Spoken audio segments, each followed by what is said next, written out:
في لندن واصلت هيئة المحلفين في محكمة الجنايات المركزية الاستماع إلى مرافعة الادعاء في قضية الأمير السعودي سعود بن عبد العزيز بن ناصر آل سعود المتهم بقتل مساعده عمدا وإلحاق أذى جسدي جسيم به، وذلك أثناء إقامتهما في أحد فنادق العاصمة البريطانية.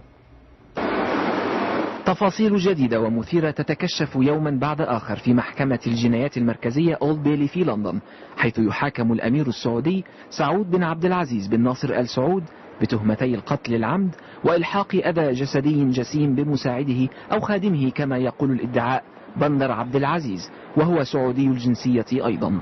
فندق لاند مارك الفاخر بوسط لندن كان مسرحا للجريمة التي وقعت في 15 من فبراير شباط الماضي، وكان أيضا محور هذه التفاصيل. فقد استمعت هيئة المحلفين إلى بعض شهود الإثبات، ومن بينهم حامل حقائب في الفندق كان يتردد على جناح الأمير. قال الشاهد إن الأمير والمجني عليه كانت تجمعهما علاقة جنسية. أما الشاهد الثاني فكان أحد بائعي الهوى الذي قال للمحكمة إنه زار الأمير في جناحه في الفندق في فبراير شباط الماضي. لا يحاكم الأمير بسبب ميوله الجنسية، فهذه حرية تكفلها القوانين في بريطانيا، ولكنها كانت خيطا هاما كشف ملابسات مثيرة في القضية. الأمير ينكر تماما أنه يقيم علاقات جنسية مع الرجال.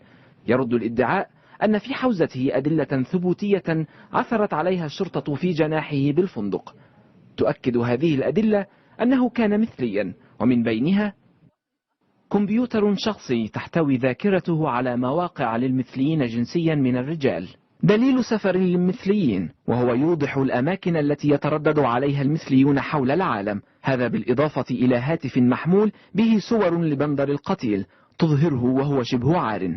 يقول الادعاء إن الإصابات البالغة المثبتة على جثة القتيل بندر تشير إلى أن الأمير كانت له ميول عنيفة، وهو ما أظهرته صور الدائرة المغلقة في مصعد فندق لاند مارك، وأن المتهم كان يجنح إلى استخدام العنف الشديد والضرب المبرح أثناء ممارسته الجنس مع المجني عليه.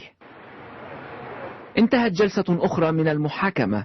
عائلة المتهم تنتظر جلسات عدة في مقبل الأيام، ربما تحمل مزيدا من المفاجآت. أحمد ماهر، BBC.